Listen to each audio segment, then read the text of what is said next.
Salut Louis, bienvenue sur le podcast Retour à l'instant T. Salut, merci de m'inviter. Merci à toi d'avoir accepté de témoigner et de nous raconter ton histoire et ton rapport à la mer. Est-ce que tu pourrais commencer par te présenter? Bonjour, je m'appelle Louis, je suis étudiant, j'ai 20 ans, et je fais de la course au large dans la classe Mini 650. Tu fais ça depuis longtemps? J'ai commencé il y a un an, l'hiver dernier, et on est parti pour quelques années encore. Très bien, tu vas nous raconter tout ça. Mais avant qu'on commence, j'aimerais que tu nous parles de tes premières expériences liées à la mer et que tu nous partages comment ce goût pour la navigation est né en toi. Ouais, alors en fait, moi la voile, j'ai toujours été dedans. En fait, j'ai grandi à Port-la-Forêt, donc en Bretagne, un grand port de course au large déjà. Donc je faisais de la voile un peu comme tous les petits du coin, à l'école de voile de Carlésine, juste à côté. Et en fait, rapidement, on s'est retrouvé à déménager en région parisienne, donc la voile, c'est un peu passé à la trappe. Mais j'ai jamais vraiment perdu la passion pour la mer et vraiment le goût pour l'aventure, quoi. Et donc en fait, j'ai passé quelques années comme ça à essayer de trouver un moyen, tous les étés, pendant les vacances, d'essayer de retourner sur l'eau. Et en fait, j'ai rapidement compris que j'avais pas de parents qui faisaient de la voile, j'avais pas d'amis avec des bateaux. Donc le meilleur moyen que j'allais trouver pour aller sur l'eau, c'était de me trouver un petit bateau et voilà, pas cher, et d'essayer d'aller sur l'eau par moi-même, quoi. Donc en fait, j'avais à peu près 17 ans, j'étais au lycée et j'ai trouvé une petite épave à côté de Port-la-Forêt, au Cap Cause, pour ceux qui connaissent, qui était un peu dans la vase, un peu en train de couler, quoi. Et donc je l'ai racheté pour quasiment rien. Et en fait, avec un ami, je l'ai retapé comme ça pendant à peu près un an. Et je naviguais dessus toutes les vacances, un peu comme on pouvait, quoi. On faisait des petits trips de temps en temps, un peu en essayant d'être autosuffisant à la voile, et c'était sympa. Et c'est comme ça qu'un peu je me suis remis dans l'univers de la voile, et du bricolage surtout. Ensuite, ce qui s'est passé, c'est qu'après le lycée, je suis parti faire une étude de licence à Amiens. Donc pareil, à Amiens, il n'y a pas la mer. On est très très loin de la mer en fait. Et j'ai rapidement compris que ça allait pas le faire, et qu'il fallait absolument que je trouve un autre moyen de me rapprocher de la mer, quoi.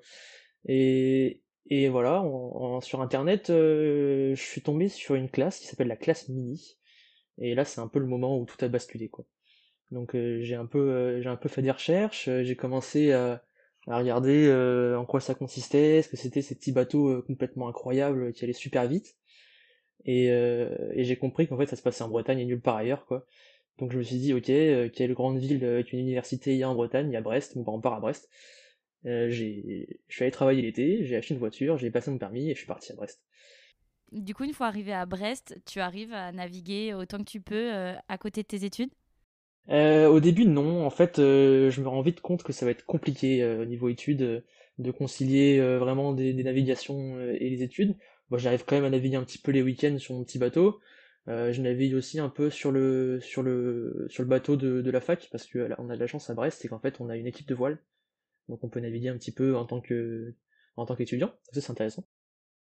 Mais je commence à me rendre compte que ça va être pas si facile que ça de monter un projet mini parce que c'est ce que j'avais en tête en allant à Brest. Et ouais, je commence à un peu regarder les budgets, je m'aperçois que c'est quand même des grosses sommes, que ça prend beaucoup de temps, et donc là je commence à me dire que ça va être peut-être un petit peu compliqué, et je rencontre une personne qui va un peu tout changer. Il s'appelle Amaury Guérin, lui il faisait du mini depuis déjà un an quand je l'ai rencontré, et donc je le vois à une conférence sur l'avenir de la course au large à l'université de Brest. Et donc je vais lui parler à la fin de la conférence, quoi. Et je lui dis, ouais, comment tu as fait? Moi, je veux faire du mini. Et lui, il était étudiant, justement, c'est pour ça que je vais le voir. Et je lui dis, bah, comment tu fais, quoi? Et il commence un peu à m'expliquer un peu les coulisses du truc, comment il s'organisait. Et il me dit, bah, écoute, tu montes ta petite asso, tu trouves un bateau pas cher, et t'essaies de bricoler comme ça. Donc, moi, ok, bah, je me dis tout de suite, ok, bon, c'est faisable. Si lui le fait, je peux peut-être le faire. Et voilà, c'est comme ça que je commence à chercher mon bateau. Et au début, je me mets en tête de vraiment acheter une épave, quoi, comme j'avais déjà fait par le passé. Heureusement que j'ai pas fait ça parce que c'est plus compliqué un mini qu'un petit bateau de 5 mètres 40. Et je commence à chercher un peu comme tout le monde sur le bon coin, sur un site incroyable qui s'appelle Histoire des Alpes, que je conseille à tout le monde d'aller regarder. C'est assez incroyable, c'est quelqu'un qui recense l'histoire de tous les bateaux de course ayant jamais existé. Et donc en fait, moi je traînais sur ce site-là pour essayer de trouver des bateaux qui étaient un peu à l'abandon. Je fais le tour des ports, j'essaie de trouver des mini anciens, un peu à l'abandon, et en fait je tombe sur un bateau qui est plutôt loin, qui est dans la rivière Dorée. Donc c'est après l'Orient, hein, depuis en allant d'ouest vers l'est, donc ça fait un peu loin pour la forêt. et je tombe tout de suite amoureux du bateau, quoi. Je me dis, il est incroyable et tout. Je fais quelques recherches et je vois qu'en fait, il a gagné la Mini Transat de 2001. Et là, je commence à me demander bah, pourquoi il est là, à pourrir dans un vieux port doré, quoi, si c'est un bateau qui a gagné, qui est encore en bon état et tout. Donc rapidement, je trouve le contact du propriétaire, et en fait, il le vend, il est en vente pour vraiment pas grand-chose. Et voilà, donc je saute sur l'affaire. Je mets un peu tout ce que j'ai dans le bateau, et voilà, c'est là que ça commence vraiment à accélérer, quoi. En fait, je me suis retrouvé à acheter un bateau sans avoir d'aménagement d'études à la fac du tout, quoi. Donc je me lance vraiment là-dedans en me disant, bon bah d'abord j'achète le bateau et je verrai la suite en chemin, quoi. Ce qui n'était pas vraiment une organisation très très pointue, au final, mais je me dis que ça le fera et qu'il n'y a pas le choix de toute façon. Et donc j'achète ce bateau en mettant un peu tout ce que j'ai dedans, et je décide de le ramener à Port-la-Forêt aussi vite que possible, parce que moi j'ai les partiels qui arrivent à la fac, et il faut absolument que je mette le bateau au sec pour pouvoir le laisser là, et en plus je devais quitter le port parce que le propriétaire du bateau voulait mettre son nouveau bateau à la place de port, et en gros il me disait, bon bah t'es gentil, maintenant faut que tu sortes le bateau de là, maintenant que tu l'as acheté. Donc là je commence un peu à mettre la pression, je me dis ok, il faut qu'on parte, et en fait le bateau il coûtait pas cher parce qu'il y avait rien dedans. Donc en fait, il n'y avait pas d'électronique, il n'y avait pas de GPS, il n'y avait pas de pilote automatique, il y avait rien du tout, il était tout vide en fait. Donc moi je me dis bah c'est pas grave, j'ai toujours navigué sans pilote automatique et sans GPS, c'est tranquille. Et il s'avère qu'un mini c'est pas si facile que ça à manipuler quand on n'y connaît rien. Et donc je pars un peu la fleur au fusil. Je me souviens que le départ je le fais en hiver, c'est en janvier. Tout est gelé dehors. Les winches ils sont pleins de neige et tout, je suis obligé de les forcer pour qu'ils tournent. Tous les bouts sont gelés, quoi, il fait super froid.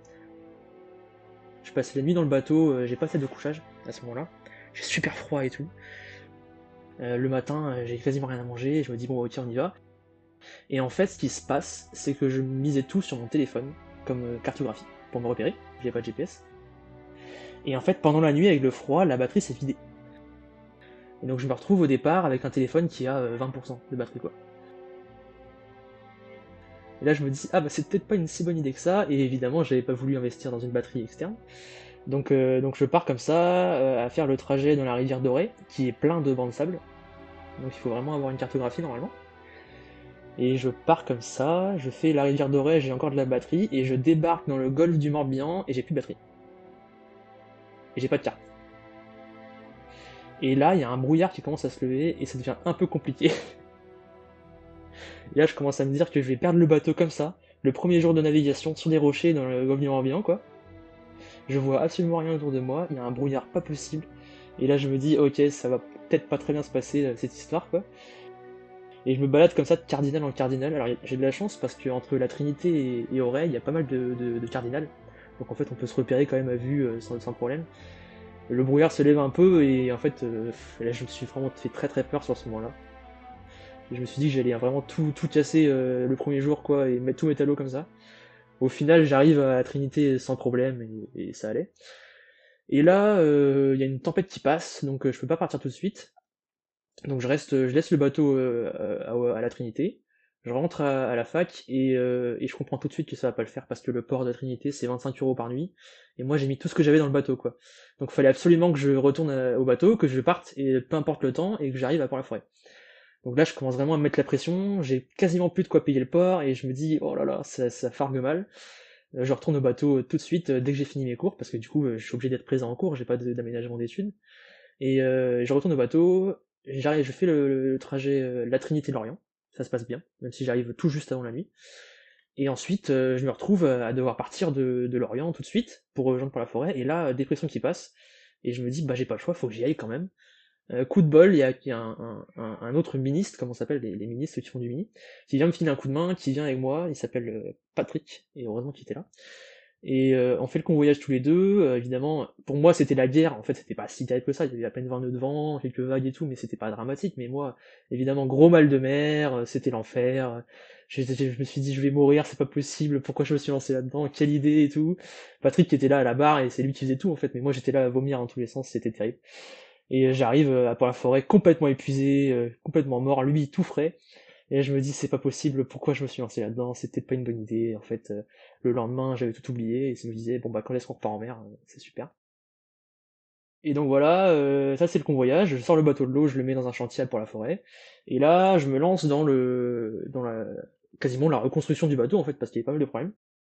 J'avais de la chance dans le sens où le gréement avait été changé, le gréement dormant, donc les haubans, le mât et tout. Donc ça c'était bien, parce que c'était le principal, le gros du travail en fait.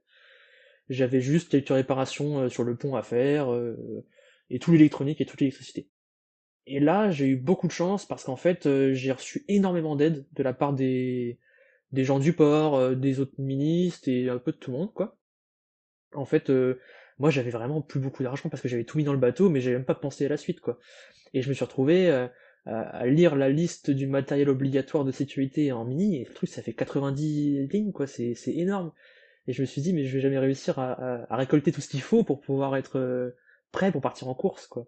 Et en fait, bah, il y a des gens qui me filent du matos, il y a des gens qui, il y a une équipe d'IMOCA du Vendée Globe qui me passe ses pots d'anti-fouling, il y a le chef du chantier qui me fournit un câble électrique gratuitement, il y a un tel qui me vend un AIS qui coûte 1000 euros pour 60 euros, je trouve un GPS quelque part, et en fait, vite fait, je me retrouve avec un bateau qui est quasiment prêt, alors que j'ai vraiment toujours pas d'argent, quoi. Je suis toujours étudiant, sans aménagement d'études, en train de bricoler mon bateau les week-ends, quoi. Et puis voilà, j'arrive en avril, donc ça c'est le début de avril c'est le début de la saison de la course, donc c'est le moment où il faut être prêt. Et en fait je suis pas prêt. Et j'arrive pas à trouver l'argent pour m'inscrire aux courses, quoi. Et en plus je suis en train de batailler avec la fac pour essayer d'obtenir un régime spécial d'études, ce qui est pas si facile quand on fait de la course au large parce qu'ils comprennent pas trop ce que c'est. Et donc c'est un peu compliqué, et je me retrouve à annuler mes courses au fur et à mesure, jusqu'au partiel, quoi, à la fin de l'année scolaire. Et je me dis, bon bah, qu'à ça ne tienne, je serai mieux prêt pour l'année prochaine, je vais partir en course quand même en tant qu'équipier sur d'autres bateaux. Et donc je me retrouve avec un bateau que je laisse au mouillage dans la baie de la forêt en me disant que bah, je reviendrai plus fort l'année prochaine, et qu'en attendant, il faut que je cours sur d'autres bateaux, histoire de faire la main et d'avoir un peu d'expérience quand même. Et c'est comme ça que je me retrouve à envoyer un petit message à un coureur de la Calvados Cup. Donc c'est une des courses de la saison, il y en a trois, c'était la Calvados Cup 1 que je voulais faire. Qui donc le trajet c'est entre Douarnenez et Deauville en Normandie, donc ça fait à peu près 250 000 je crois. Et je me suis dit bah là c'est bien, c'est pas trop long, le trajet a l'air pas trop mal, on passe par la Rave Blanchard et tout, ça a l'air intéressant. J'envoie un petit message à un coureur qui me dit bah j'ai pas d'équipier, si tu veux je te prends. Pour l'entraînement, on fait le convoyage, parce que lui était à Cherbourg, on fait le convoyage entre Cherbourg et Douarnenez pour le départ de la course. Donc je me dis bah super, c'est génial, on y va, c'est parti. Je sors de partiel, je me souviens que j'avais une partielle avant la course et une partielle après la course. Donc c'était un peu serré. Et donc en fait je sors de la fac, je pars directement à Cherbourg, ce qui est pas facile quand on habite en Bretagne, parce qu'il n'y a pas de train entre les deux. J'arrive à Cherbourg, et je me dis ok c'est parti, ça va être trop cool et tout. Je m'aperçois assez rapidement que le bateau il est pas tout jeune, et il est pas super bien préparé. Donc là je commence à me dire, bon c'est pas grave, de toute façon mon bateau non plus il est pas très bien préparé, on est tous comme ça, c'est pas dramatique. On fait le convoyage qui se passe pas trop mal jusqu'à ce qu'on arrive en Bretagne Nord. Et donc là, le vent monte et on commence à avoir des petits problèmes. C'est-à-dire qu'en fait, on était sous spi et le vent monte. On se dit bon bah, on va pas non plus risquer de faire des départs au tard. On va fail spi tranquille. On est en convoyage, on n'est pas en course. On décide d'affaire spi et là, la gaine de la drisse de spi vient se coincer dans le mât. Donc en fait, à l'endroit où elle rentre dans le mât, la gaine se coince, et donc en fait c'est impossible d'affaler le spi. Et on se retrouve avec un spi qui est à moitié affalé, qui traîne derrière, quoi, et ça tire sur le mât, on se dit, purée, il commence à faire nuit, et là ça commence à tout de suite devenir compliqué, on passe des situations où on était sous spi à faire des surfs tranquilles à 14 nœuds, on décide d'affaler pour être peinard pour la nuit, et en fait on se retrouve direct dans une situation où le spi est à moitié affalé, il traîne un peu dans l'eau, le mât commence à être bien tiré, quoi, et là on se dit, oh là là, ça part tout de suite en live, je sais pas ce qui se passe. Donc Anthony, qui était mon skipper, il court au mât pour essayer de couper la drisse. Moi j'essaie de barrer comme je peux, mais du coup le spi qui est à moitié dans l'eau tire sur le mât, donc fait tourner le bateau en même temps, c'est un peu compliqué. On arrive à larguer le spi qui du coup part à l'eau. Et là c'est la grosse galère pour ramener un spi qui fait 70 mètres carrés, qui traîne dans l'eau alors qu'on avance à 5 nœuds, c'est très compliqué à remonter à bord. Et donc une fois qu'on a réussi à faire ça, et c'était pas facile, ça nous prend une bonne heure je crois, hein, à essayer de leur monter au winch et tout, c'était compliqué. Et bah le vent continue de monter, et on se retrouve dans une espèce de baston pas possible en Bretagne Nord, avec des creux de 2,50 m, 3 mètres. Moi j'avais jamais vu ça, quoi. Ça tapait hyper fort, j'avais pas le mal de mer cette fois-ci, c'est déjà ça. Mais ouais, c'était la baston pas possible, quoi, de nuit et tout. Quand le jour se lève, je vois l'état de la mer, j'hallucine, quoi. C'était la guerre totale. On était avec 3 riz dans la grand voile qui nous causera beaucoup de problèmes, mais on en parlera après. Et 3 riz dans la grand voile, le bateau surpuissant, enfin c'était hyper compliqué quoi. Et moi je me dis mais en fait on peut plus réduire la grand voile, comment on va faire là et tout, on est auprès évidemment parce que sinon c'est pas drôle, auprès tout du long quoi. Et ouais c'est un peu la guerre quoi, et donc on arrive, on se dit bon bah on va pas réussir à aller jusqu'à Dordogne comme ça, on fait escale à Roscoff, on s'arrête à Roscoff et là on se rend vite compte en arrivant au port de Roscoff qu'en fait la GV commence à partir du mât. Donc là je comprends pas trop ce qui se passe au début. C'est-à-dire qu'en fait sur les mini on a une GV à corne, c'est-à-dire qu'elle est carrée en fait en haut, pour avoir plus de puissance. Et donc cette partie carrée de la grand voile qui est tout en haut qui est tout en haut sur 1 mètre à peu près, elle commence à partir du mât, à sortir. En fait la GV se dégonde du mât et commence à sortir. Et là on se dit mais qu'est-ce que c'est que cette histoire? En fait le skipper avait jamais navigué dans du Hanfort, il avait jamais vu le problème arriver, et il avait acheté une grand voile qui appartenait à un autre bateau, c'est un Vector, ça n'a rien à voir, parce que nous on avait sur un Ginto, pour ceux qui connaissent. Et en fait, c'était une GV qui est pas du tout faite pour ce bateau-là, qui est plus puissante et qui a pas une ralingue. C'est-à-dire la ralingue, c'est la partie qui rentre dans le mât. Et elle avait une ralingue un peu plus fine. Donc en fait, forcément, dès qu'il y avait un peu trop de force, la ralingue sortait du mât. Et là, on commence à se dire, oh là là, comment on va faire pour résoudre le problème, quoi, parce que du coup, on peut plus affaler la GV, qui est du coup coincée en position à moitié enlevée du mât. Et là, on se dit, oh là là, ça part complètement en live. On arrive à Roscoff, on se dit bon bah ok on arrête là, on se revoit dans une semaine pour finir le convoyage. Pendant ce temps on oublie un peu les problèmes de GV, on se dit que tout va bien, on finit le convoyage et on se retrouve au départ de la Calva. Alors déjà niveau organisation c'était pas top parce que moi au dernier moment ils avaient rajouté l'obligation d'avoir une balise de détresse personnelle. Moi j'en avais pas. Du coup je me retrouve la veille du départ à faire le tour de tous les ports pour essayer de trouver une balise AIS à prêter quoi avant le départ. Et donc la veille du départ je suis comme ça un peu en stress, essayer de trouver ma balise sous peine de pas partir quoi. Après tout ça. Et je trouve une balise au dernier moment. Le jour du départ, on y va tranquille, on se dit bon bah y a pas de vent. Et là, première grosse erreur, on décide de partir avec comme voile d'avant le Genaker forcément, et un génois. Sur les mini en général, on n'a pas de génois, on utilise un Solent, c'est une voile plus petite, c'est un phoque quoi, dans lequel on peut prendre un riz, en cas vraiment de beaucoup de vent. Et ça c'est bien, mais nous on décide de prendre le génois, enfin, il décide de prendre le génois parce qu'il y a pas beaucoup de vent au départ, et il se dit, bon bah nous on a un bateau qui est léger, on va être avantagé avec le génois, ce qui est vrai, mais la course dure 3 jours et on sait pas quelles conditions on aura plus tard parce qu'on n'a pas la météo quand on est en midi en mer, on n'a pas le droit d'avoir internet. Et du coup on prend le génois, et moi je lui propose de quand même prendre le Solent, parce qu'on a quand même une place pour une voile en plus, et il me dit non, le Solent je l'ai pas pris, on prend le génois, on y va, ça va bien se passer et tout. Donc on part avec le génois. Départ dans de la pétole, du coup forcément on va plus vite que les bateaux neufs parce qu'on est plus léger, c'est très intéressant parce qu'on se dit c'est super et tout, on navigue bien, on arrive à bien se placer dans la flotte et tout. Et on arrive comme ça à la soirée, parce qu'il nous a fallu une journée entière pour arriver au niveau de Brest dans le chenal du Four, parce qu'il n'y avait pas de vent. On arrive dans les premiers dans le chenal du Four, et on est très content. Et là, on sait pas ce qui se passe, dans le chenal du Four c'est un peu tout le temps la guerre, et le vent se lève, et donc forcément vu qu'il y a un courant inverse, bah, les vagues se lèvent encore plus, et on se retrouve dans une situation un peu bizarre, où on passe de 5 nœuds de vent à 15-20 nœuds d'un coup, GV haute, avec des vagues, une mer complètement démontée, hyper bizarre, un petit croisé et tout, dans le chenal du Four. Évidemment, le chenal du Four c'est hyper étroit, il y a plein de cailloux de chaque côté, donc on est là à tirer des bords, à faire un peu gaffe, et on se retrouve avec 20 nœuds, GV haute, qui est du coup trop puissante pour le bateau déjà de base, alors là c'est la cata. La GV qui part du bas à nouveau, mais cette fois-ci elle part du haut et du bas à la fois. Donc il reste plus que le milieu de la voile, et là on peut plus du tout affaler quoi. Et là c'est la cata complète, parce que du coup on est le bateau couché, la GV qui part du mât, on n'est pas attaché, pas du tout prêt à faire ça, comme moi j'avais mon lyophilisé dans les mains en train de manger, et là d'un coup on se retrouve complètement sur le côté avec la GV qui sort du mât et tout. On arrive à la sortir complètement du mât parce qu'on peut pas la faller, donc on est obligé de la tirer comme des brutes et de l'arracher du mât en fait. Et là une GV de mini ça fait 25 mètres carrés, dans 20 nœuds de vent, la GV elle s'envole dans tous les sens, c'est hyper compliqué à rattraper et tout. On est là, du coup on manœuvre plus du tout le bateau parce qu'on est occupé à essayer de récupérer la GV, mais on est dans les cailloux quoi, parce que le cheval du four c'est assez étroit quoi, faut faire un peu gaffe. Et là on se retrouve à essayer de faire aller la GV aussi vite que possible pour pouvoir sortir des cailloux et tout. Et là je me dis ok ça va être sport cette course, ça commence pas très bien.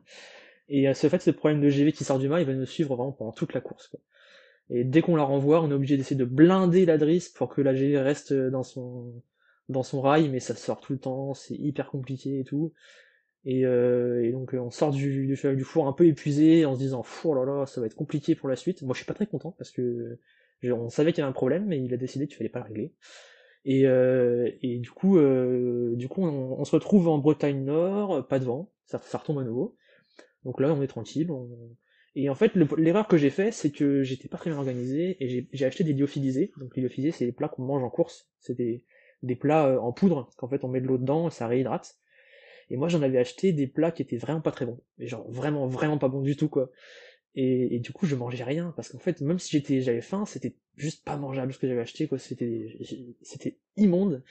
Et en fait, je vais quasiment pas manger pendant toute la course. Et ce qui va pas aider pour le sommeil, ce qui va pas aider pour le froid, et donc en fait ça fait un peu une chaîne pas possible, une réaction en chaîne quoi. Et donc voilà, quand on arrive dans le raz Blanchard, on renvoie le spi, le vent commence un peu à monter, et là on est content quoi, parce qu'on est sous spi, ça glisse bien, on est à 10-14 nœuds de moyenne, c'est super. Et c'est là qu'on va avoir un autre gros problème, en arrivant dans le raz Blanchard, le vent continue de monter, mais c'est largement maniable, en course on garde le spi jusqu'à 20 nœuds, voire plus. Et donc en fait, normalement, si le bateau est préparé, ça passe large, quoi. Il suffit juste d'être prêt à la barre en cas de départ au tas et ça se passe bien. Et là, dans une rafale, le bras de spi, donc en fait sur les mini, le bout dehors, qui est la partie, enfin qui est le tube qui sort du bateau sur lequel est accroché le spi, en fait, il peut se plier. Il est sur un axe et il tourne. On peut le faire tourner pour le ramener à l'intérieur du bateau, pour le replier quand on n'est pas en course, enfin quand on n'utilise pas le spi, je veux dire. Ce bout dehors, il est retenu par deux bras de spi, donc c'est des gros bouts bien costauds, qui reprennent la force du spi. Et là, on se retrouve avec le bras de spi au vent qui casse. Parce qu'en fait, il était trop fin. Et là, le truc casse, le bout dehors se replie, le spi commence un peu à traîner, le bout dehors qui tape dans tous les sens, le bateau qui part au tas et tout. Donc là, faut affaler le spi, faut essayer de trouver une solution vite. Moi, j'étais à la barre tout seul et donc, mon skipper il dormait. Et donc je le réveille et tout, je lui dis bon, faut qu'on affale le spi et tout, on essaie d'affaler le spi. Évidemment, le spi retombe dans l'eau comme la dernière fois, pareil. La grosse galère pour le ramener et tout, du coup on essaie de réparer le bras de spi qui est cassé avec un bout de plus gros. Et on se dit bon bah on a réparé, on a récupéré le spi, bon tout va bien, c'est juste une petite aventure et tout, ça va. On arrive dans le raz Blanchard, on renvoie pas le spi tout de suite parce qu'on se dit que déjà qu'on a le courant pas possible et tout, si en plus on renvoie maintenant et que ça recasse, on va avoir des problèmes, parce que c'est des grosses marmites dans le raz Blanchard, ça peut être un peu bizarre.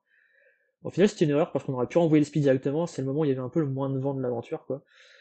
Quand on arrive au plein milieu du raz Blanchard, on se dit bon bah là on perd des places, faut vraiment qu'on renvoie le spi, on renvoie le spi, ça casse direct, le spi recasse à nouveau, c'est reparti pour la même histoire, le bout dehors qui tape dans tous les sens, on affale le spi, gna gna gna gna. Et du coup on se dit bah maintenant on a plus de bout dehors quoi, c'est fini, on a plus de bras de spi, on a plus de bout dehors, et en fait le reste de la course il se fait au portant quoi. Donc on a plus de spi, plus de Genac, et donc en fait on se dit mais on va pas non plus passer, enfin on va perdre toutes les places de la course, on va arriver dernier, alors qu'on était bien placé malgré notre vieux bateau quoi. Et là je me dis non mais c'est pas possible quoi, enfin juste parce qu'on a des bras de spi qui étaient trop fins, on va arriver à la traîne comme ça derrière tout le monde, c'est trop dommage quoi. Bon après je me calme un peu, je me dis bon c'est ma première course, c'est pas grave, ça fait des aventures à raconter, c'est marrant et tout. Et il s'avère que c'était pas la fin des aventures du tout. Et donc on finit la course comme ça, sous Génois et GV seul. Donc le vent continue de monter, et au final on avance pas trop mal non plus, on est à 9 nœuds de moyenne, c'est pas du tout autant que si on avait le spi, mais c'est pas non plus dramatique. Et on arrive dans la baie de Seine comme ça, et là le vent continue de monter, et on se retrouve assez rapidement avec 20-25 nœuds. On est au portant donc ça va, c'est pas dramatique. Et là, c'est là que ça commence à être un peu compliqué. En fait, Deauville, donc le port où on arrivait, d'arrivée de la course, c'est un port avec des portes. Donc en fait, il faut attendre la marée haute pour que les portes s'ouvrent. Et là, les Zodiacs qui viennent nous chercher, parce qu'on n'a pas de moteur sur les mini. Donc les Zodiacs viennent nous chercher une fois que c'est marée haute. Ils nous ramènent, mais c'est toutes les 6 heures, quoi, à chaque marée. Et donc en fait, les premiers sont arrivés pile poil dans la bonne porte. Donc ils sont arrivés pile poil dans la bonne fourchette dedans, quoi. Et ils se sont fait récupérer par les Zodiacs, tout va bien et tout. Et nous, en fait, on se retrouve en soirée, la marée est totalement basse, et donc il faut attendre un bon 4-5 heures avant que la marée soit haute et que les portes s'ouvrent. Et là, on se dit, oh là là, on est les derniers arrivés, tout le monde a dû arriver avant nous, et on va attendre comme des cons, tout seul dehors, pendant hyper longtemps. Parce qu'on se rappelle qu'il y a des portes, on a totalement oublié ça. Et donc on appelle à la VHF le comité de course quand on arrive sur zone, et en fait, personne ne nous répond. Donc on se dit, bah ils nous ont oubliés, en fait, on est les derniers, ils nous ont oubliés, ils savent pas qu'on est là, quoi. Donc on se dit qu'on est tout seul en fait dans la baie. Il s'avère qu'en fait on était au moins 25 bateaux à tourner comme ça, mais on se voyait pas. Et en fait au final c'est un concurrent qui nous appelle à la VHF pour nous dire qu'on doit faire des ronds dans l'eau le temps que le comité de course s'organise quoi. Et là c'était un peu la cata parce que il y avait vachement de vent et tout. Et là on se retrouve avec le problème du Génois, c'est qu'on n'avait pas de solent pour le vent fort. Et donc on se retrouve à tirer des bords au près pour s'éloigner de la côte le temps que les portes s'ouvrent. mais on est surpuissant avec le génois. Parce qu'il y a seulement 20 à 25 nœuds de vent, mais on n'a pas de solène, quoi. On a le génois, c'est beaucoup trop pour le génois. Et donc là, on se retrouve rapidement à se dire, oh là là, comment on va faire? On est surpuissant avec le génois et on n'a aucune autre voile à mettre, à part le tourmentin. Le tourmentin qui est beaucoup trop petit. Et du coup, on se retrouve avec le tourmentin. On n'est plus manœuvrable du tout parce que le tourmentin est trop petit, donc en fait le bateau est complètement ardent. Et avec les GV qui continuent de partir évidemment, c'est pas drôle. Et en plus, il commence à faire vraiment vraiment froid, on commence à prendre pas mal de vagues dans la tronche parce que ça déferle par l'arrière énormément. Et là, moi je commence vraiment à partir en hypothermie, quoi, parce que j'ai rien mangé depuis 3 jours. Et j'ai pas vraiment dormi parce que c'était moi qui barrais le plus sur le bateau vu que le pilote ne marchait pas, et donc on pouvait pas faire venir le pilote. Et donc là, on se retrouve à devoir attendre pendant 4-5 heures que la marée monte, plus le temps que les Zodiacs viennent chercher tout le monde, parce que vu qu'on est les derniers, on est les derniers à être récupérés, c'est normal, hein, c'est l'ordre des choses. Donc les Zodiacs vont venir récupérer les gens dans l'ordre de passage de la ligne. Ça veut dire que nous, on va être les derniers à être récupérés, quoi. Et avec un peu de chance, avec pas de chance du tout plutôt, et les portes vont se refermer pendant qu'ils récupèrent les autres, et on va refaire un cycle, et là on se dit, oh là c'est pas possible. Moi je commence à être un peu en hypothermie, je commence à plus sentir mes mains, plus sentir mon visage, je commence à dire des conneries, avoir très très faim, un peu à délirer et tout quoi. Et là je me dis c'est pas possible, on va pas pouvoir attendre autant de temps, et surtout le bateau il est plus manœuvrable quoi. Et donc en fait, le bateau, non, dans la baie de Seine, il y a la Seine, du coup logique, et la Seine, elle tire à peu près 3-4 nœuds de courant à marée montante. Et nous, on avance à 2 nœuds 5, 3 nœuds, quoi, avec le tourmentin. Et on se retrouve à se faire tirer vers la côte par le courant, quoi. Et là, on se dit, mais c'est pas possible, on va jamais pouvoir attendre 4 heures que tout le monde rentre, alors qu'on n'est pas manœuvrable et qu'on se fait tirer à la côte. Donc on appelle un peu les bateaux, les Zodiacs qui finissent par arriver au bout de 3-4 heures, il fait nuit à ce moment-là. Et en fait, on se retrouve à être les premiers à être récupérés alors qu'on est les derniers à avoir passé la ligne, ce qui déjà est pas très cool pour les autres. Mais c'est pas fini, en fait, les Zodiacs viennent nous chercher. Nous, à ce moment-là, on est vraiment juste à l'entrée du port. On est en train de se faire tirer vers une bouée de chenal, énorme. Et là, on se dit, on va finir sur la bouée, on va détruire le bateau et tout. C'est la cata. On n'est pas du tout manœuvrant. En plus, mon skipper, il faisait pas. J'ai pas envie non plus de l'accabler, mais il était pas hyper efficace dans la gestion de crise. Et moi, j'étais complètement en hypothermie, quoi. Je pouvais plus rien faire. Il y a un Zodiac qui vient vers nous, qui décide de nous prendre en remorque, donc on lui lance la remorque, qui est un gros boot en polyester quoi, pour nous tirer, et il nous prend en remorque, et là il arrive plus à redémarrer son moteur. Donc au début on se dit qu'est-ce qui se passe, c'est bizarre ce qui se passe, mais en fait on se dit il va gérer, c'est son boulot, enfin il est là pour ça, il devrait trouver une solution quoi. Et là il arrive pas à redémarrer quoi, donc il appelle les autres Zodiacs, avec que 3 Zodiacs pour toute la flotte, et on est 25 bateaux. Donc déjà ça annonce un peu la couleur. Ça veut dire que là on mobilise un tiers des Zodiacs et il est en panne. Du coup, il y a un deuxième Zodiac qui vient pour essayer de nous tracter, quoi, parce qu'on dérive tous les deux gentiment vers la bouée, quoi. Donc on est tous les deux, nous et le Zodiac, en train de dériver vers la bouée sans aucune propulsion, quoi. Et donc le deuxième Zodiac arrive, il nous prend notre remorque, et en fait il vient, je sais pas comment il fait, mais il se la prend dans l'hélice, et il vient bloquer son moteur comme ça. Et donc on se retrouve avec les 2 tiers des Zodiacs, nous qui dérivons vers la bouée, un qui est en panne, l'autre qui a emmêlé son hélice dans notre remorque, et là du coup on a plus remorque parce qu'elle est emmêlée dans le Zodiac, et là on se dit oh là là ça part complètement en live, c'est le chaos total quoi, on va jamais réussir à arriver, là je commence vraiment à perdre espoir, je me dis c'est pas possible, on va jamais y arriver, tous les Zodiacs sont en panne ou alors ont des problèmes, on va jamais réussir. Toute la flotte attend du coup parce qu'on est en train de mobiliser tous les Zodiacs, et au final c'est le 3ème Zodiac qui va venir tous nous tracter à la fois pour nous ramener au port, et du coup pendant ce temps toute la flotte attend de se faire récupérer quoi. Et du coup, on arrive comme ça au port, un peu vraiment comme les rescapés, quoi. Et tout ça, ça aurait pu être évité juste avec une meilleure gestion du bateau déjà, donc une préparation correcte. Tous les problèmes qu'on a eu, ça aurait pu être, ouais, c'est ça, ça se résumait juste à une préparation un peu douteuse du bateau, pas du tout de navigation dans du vent fort auparavant, donc ils savaient pas qu'il y avait des problèmes qui pouvaient être créés à ce niveau-là. Et aussi, pour moi, une meilleure gestion de la nourriture, évidemment, une meilleure gestion du sommeil, et j'aurais pas été dans cet état-là, et j'aurais peut-être eu la lucidité je sais pas, trouver une meilleure solution pour être manœuvrable dans le vent fort comme ça, et peut-être qu'on n'aurait pas eu tous ces problèmes-là. Bon, au final, il n'y a pas eu de problème. Il y en a quand même je crois qu'il y a un concurrent qui a fini sur les cailloux quand même. Mais au final, nous, on s'en sort, et c'est le principal, même si j'en garde un bon souvenir au final, mais sur le moment, j'étais quand même pas très content de la manière dont ça s'est passé. Et ouais, j'arrive à terre vraiment cramé de chez cramé. Je tenais à peine debout, quoi, j'avais pas dormi depuis au moins 48 heures, pas mangé depuis vraiment le début de la course, quoi, et là j'étais vraiment pas en bon état, quoi. C'était pas facile. Mais c'était du coup une super bonne expérience pour pouvoir savoir quels étaient les problèmes potentiels sur les mini, parce que c'est des bateaux qui sont un peu compliqués à gérer quand même si c'est pas des, même si je navigue pas en prototype, hein, c'est des bateaux qui sont quand même un peu exigeants. Il faut les préparer correctement, il faut avoir une vraie gestion du sommeil et de la nourriture, et c'est sûr que ça m'a beaucoup appris pour la suite, quoi, c'est sûr. Et du coup, dans cet état-là, t'es retourné en partiel après? Voilà, justement, c'est ça le truc, c'est qu'en fait, je suis sorti de partiel pour le départ de la course, et je suis retourné en partiel directement après pour ma dernière partielle de l'année. Et j'ai du coup autant dire que j'ai pas performé au maximum lors de la partielle, c'était pas facile. Ouais. Et j'ai dormi un bon 15 heures quand même entre les deux, et j'ai mangé pas mal quand même. Mais ouais, c'était pas idéal niveau organisation. Et du coup, là, tu as réussi à avoir une organisation de la fac pour pouvoir continuer à naviguer?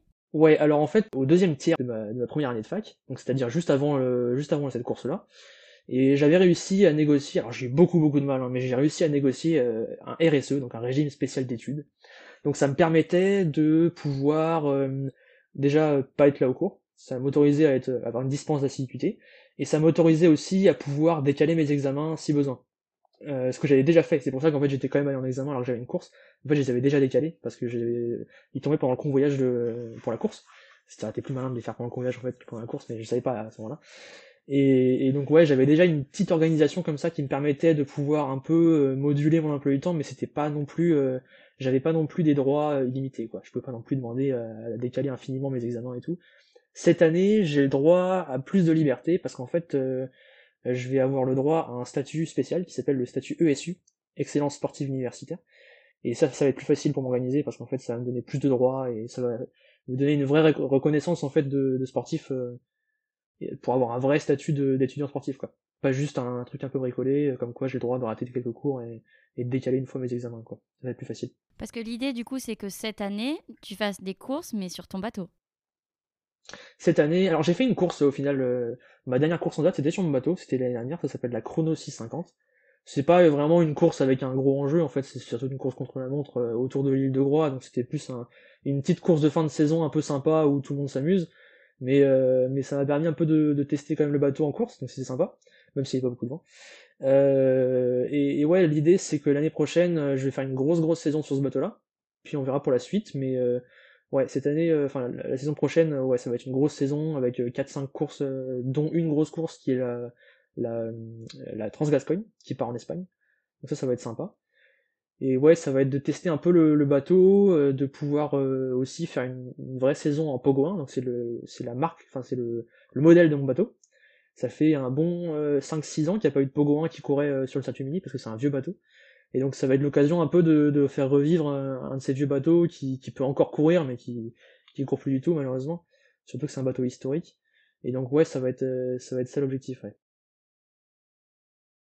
Alors mon bateau, c'est Aquilon, et il date de 1999, il a été mis à l'eau en 99, et il a gagné la Mini Transat 2001. Il a fait aussi deuxième, il me semble, de la Mini Transat 99. En fait, j'essaie un peu de montrer qu'on peut faire naviguer des vieux bateaux historiques, parce qu'il y en a quelques-uns des bateaux ancienne génération qui naviguent dans la classe mini, mais en série, il n'y en a pas vraiment, il n'y a que des Pogo 2, donc c'est le modèle d'au-dessus, qui date d'à peu près 2003-2005.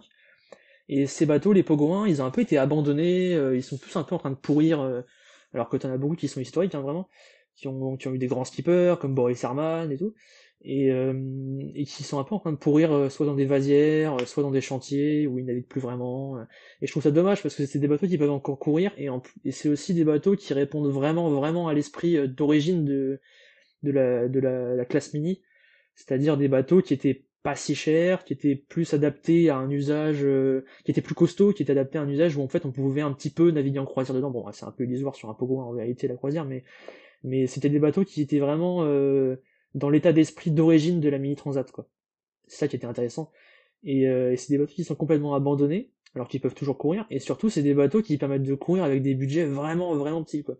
C'est-à-dire qu'en étant étudiant et tout, on peut quand même réussir à courir un peu et tout, et ça c'est vraiment intéressant parce que c'est plus du tout quelque chose d'actualité aujourd'hui avec des bateaux neufs et des budgets qui sont hyper élevés.